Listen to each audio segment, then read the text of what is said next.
What if I told you that during the 1970s and 80s, the CIA helped coordinate an international assassination network that operated across 6 South American countries?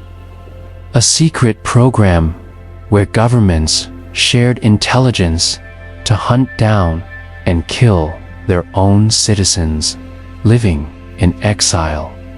We're talking about Operation Condor, a systematic campaign of state terrorism that resulted in over 60,000 deaths and 400,000 political prisoners.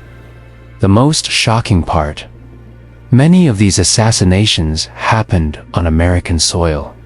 Yet, the operation remained classified for decades. This wasn't some rogue intelligence operation. It had official approval from the highest levels of the US government. If you think you understand how far American intelligence agencies will go to fight communism, this video will completely shatter your assumptions. So make sure you watch until the very end. Welcome back to our investigations into hidden history. Today, we're uncovering one of the CIA's darkest and most successful operations, Operation Condor, a coordinated campaign of state terrorism that spanned across South America from 1975 to 1989. In this video, we'll explore how 6 military dictatorships created an international death squad network with American support, how they assassinated political opponents even in the heart of Washington, D.C., and how this operation remained completely hidden from Congress and the American public for over 2 decades. We'll examine declassified documents that prove direct CIA involvement and discover how modern counter-terrorism techniques were first tested on South American civilians. Most disturbing of all, we'll see how Operation Condor became a template for international intelligence cooperation that continues to influence American foreign policy today. The evidence we're about to examine reveals a level of systematic brutality that challenges everything Americans believe about their government's role in promoting democracy and human rights. To understand Operation Condor, we need to go back to the early 1970s and the Cold War context in South America. The United States was deeply concerned about the spread of communist influence in Latin America, especially after the Cuban Revolution and Salvador Allende's election in Chile. Between 1973 and 1976, military coups occurred across South America. Chile in 1973, Uruguay in 1973, Argentina in 1976. These weren't coincidental events. Declassified documents now prove that the CIA provided intelligence, funding, and coordination support for these coups as part of a broader strategy to prevent communist governments in the Western Hemisphere. But the coups were just the beginning. Once these military dictatorships were in power, they faced a new problem. Political opponents who had fled to neighboring countries and were organizing resistance movements from exile. Traditional diplomatic methods for dealing with political refugees were too slow and too public. The solution was Operation Condor. Officially established in November 1975, during a secret meeting in Santiago, Chile. The founding countries were Chile, Argentina, Uruguay, Paraguay, Bolivia, and Brazil, representing over 200 million people under military rule. General Manuel Contreras, head of Chile's secret police, DINA, proposed the concept. Each country would share intelligence about political opponents and coordinate operations to eliminate them, regardless of which country they were hiding in. This wasn't just information sharing. It was an agreement to conduct joint military operations across international borders. The operation had 3 phases. Phase 1 involved intelligence sharing and surveillance of political opponents. Phase 2 allowed for cross-border operations to kidnap or assassinate targets in neighboring countries. Phase 3, which was never fully implemented, would have involved joint military operations against guerrilla bases. But here's what makes Operation Condor truly extraordinary. It wasn't limited to South America. The network extended to Europe, the United States, and even Australia. Political opponents were hunted down and eliminated wherever they tried to hide. This is where Operation Condor becomes not just a South American story, but an American one. The operation couldn't have functioned without extensive U.S. intelligence support, and some of its most brazen attacks occurred on American soil. The most shocking example happened on September 21st, 1976, in downtown Washington, D.C. Orlando Letelier, former Chilean ambassador and finance minister under Salvador Allende, was driving to work at the Institute for Policy Studies when a car bomb exploded, killing him and his American colleague, Ronnie Carpin Moffett, instantly. This wasn't a random act of terrorism. It was a carefully planned Operation Condor assassination carried out in the American capital. Less than 2 miles from the White House, the bomb was planted by Chilean secret police agents working with Cuban exile operatives trained by the CIA. The FBI investigation revealed that Chilean agents had been operating freely in the United States, with the knowledge of American intelligence services. Michael Townley, the American-born DINA agent who planted the bomb, had been working with the CIA since the 1960s, but the Letelier assassination was just the tip of the iceberg. Classified documents show that Operation Condor conducted hundreds of cross-border operations.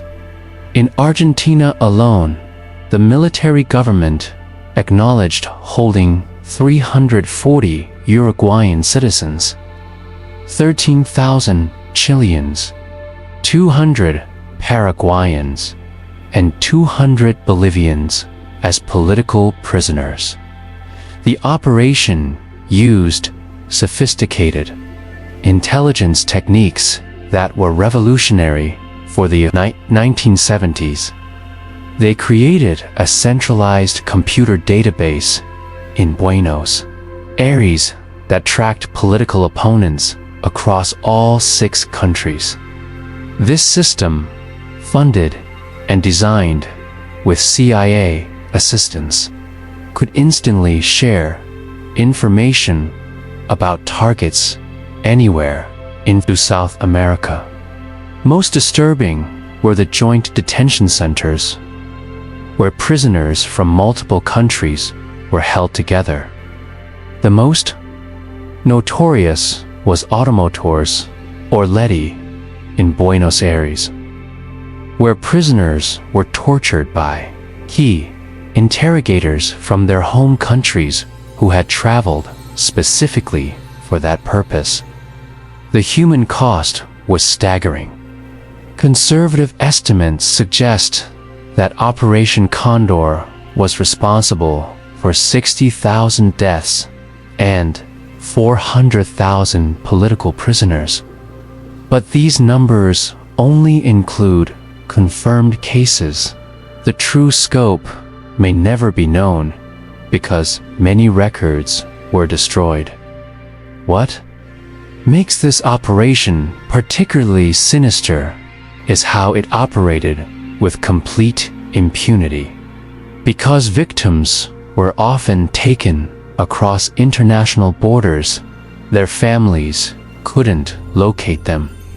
Local human rights organizations had no jurisdiction for cross-border cases. International human rights law was still developing and had no mechanisms for addressing this type of coordinated state terrorism. The secrecy was maintained through careful compartmentalization and cover stories.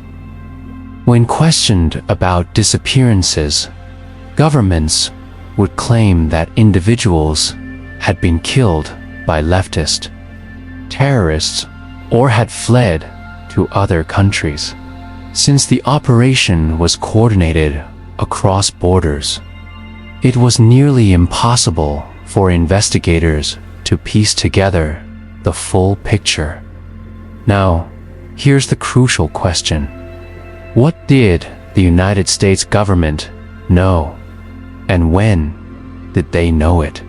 The answer, revealed through decades of document declassification, is deeply disturbing. Let's examine the evidence of direct American involvement and the theories about why the U.S. supported such a brutal operation. Theory 1.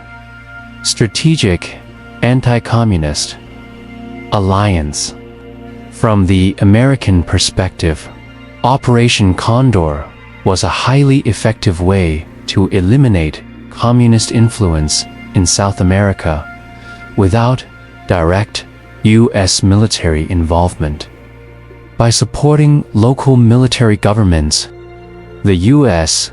could achieve strategic objectives while maintaining plausible deniability. Declassified. National Security Council documents show that Henry Kissinger explicitly approved intelligence sharing with Operation Condor countries. In a 1976 meeting with Argentine military leaders, Kissinger said, "Look, our basic attitude is that we would like you to succeed. I have an old-fashioned view that friends ought to be supported." Theory 2. Testing ground for intelligence techniques. Operation Condor served as a laboratory for developing modern counter-terrorism and intelligence sharing methods. The computer database system, international coordination protocols, and interrogation techniques developed during Condor were later applied to other CIA operations worldwide. The operation pioneered what we now call extraordinary rendition, the practice of moving prisoners across international borders to avoid legal protections. This technique became standard practice in the War on Terror decades later. Theory 3. Economic interests and market access. The military governments, supported by Operation Condor, all implemented free market economic policies favorable to American corporations by eliminating left-wing political opposition. The operation helped secure American economic interests throughout South America. Chile, under Pinochet, became a testing ground for neoliberal economic policies designed by American economists.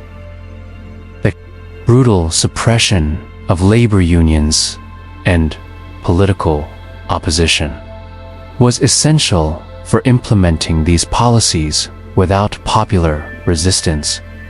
The evidence for direct CIA involvement is overwhelming. In 1999, the CIA released over 16,000 documents related to Chile alone, revealing extensive collaboration with DINA and other Condor organizations. These documents show that the CIA provided funding, training, equipment, and intelligence to Operation Condor throughout its existence. Perhaps most damning is a 1978 CIA memo that explicitly acknowledges Operation Condor as a cooperative effort by the intelligence services of several South American countries to combat terrorism and subversion. The memo details specific CIA assistance provided to the operation. FBI documents related to the Letelier assassination reveal that American intelligence agencies were aware of Condor operations on U.S. soil, but chose not to intervene. In some cases, they actively assisted by providing intelligence about Chilean exiles living in the United States. But the most shocking evidence comes from testimony by former CIA officers. John Stockwell, former CIA station chief, publicly testified that Operation Condor had direct approval from CIA Director William Colby and Secretary of State Henry Kissinger.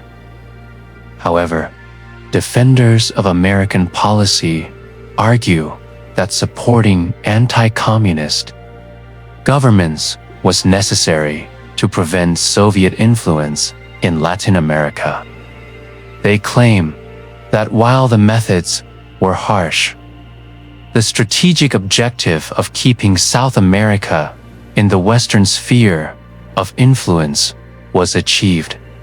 Some military historians argue that Operation Condor was primarily a South American initiative and that American involvement was limited to intelligence sharing rather than operational support. They point out that the U.S. was simultaneously supporting human rights movements in other parts of the world. But critics respond that this argument ignores the extensive documentary evidence of direct American participation and the fact that the operation couldn't have functioned without American intelligence, funding, and diplomatic protection.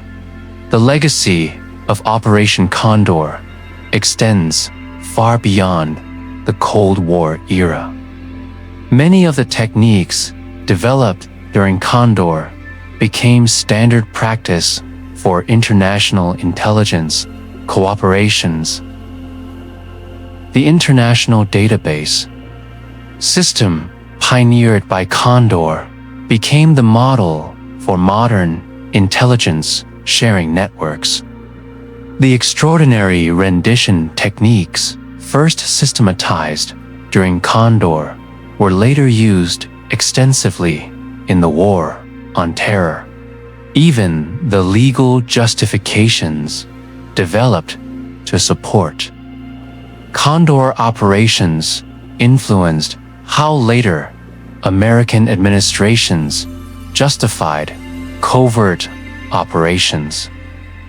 Most importantly, Operation Condor established that the United States would support systematic human rights violations by allied governments if it served broader strategic objectives.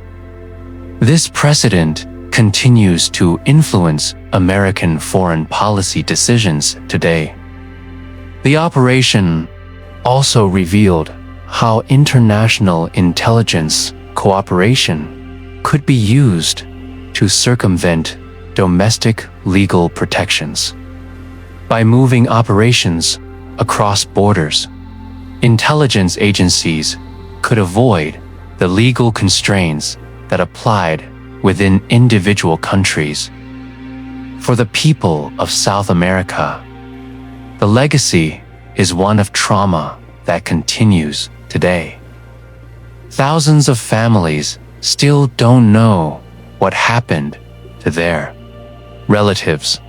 Mass graves are still being discovered, and many of the military officers who participated in Condor operations later became Democratic politicians, creating ongoing political tensions. The question we must confront is this: if the American government was willing to support an international assassination network that killed tens of thousands of people, what other operations might be happening today that we don't know about? And what does it mean for American democracy when such operations can be conducted without any oversight from Congress or the American people? Do you think the strategic objectives of fighting communism justified supporting Operation Condor's systematic human rights violations? Or do you believe that democratic governments should never support state terrorism, regardless of the strategic benefits? Share your thoughts in the comments below. This brings us to the end of today's investigation into Operation Condor. The patterns of secrecy, international cooperation, and systematic violence that we've explored today continue to shape intelligence operations around the world. Understanding these historical precedents is crucial for recognizing similar patterns. In contemporary conflict, you found this video eye-opening. Make sure to hit the like button and subscribe for more hidden truths from history. Ring the notification bell so you never miss our deep dives into the stories that governments prefer to keep classified. Until next time, keep questioning official narratives and always seek the complete truth.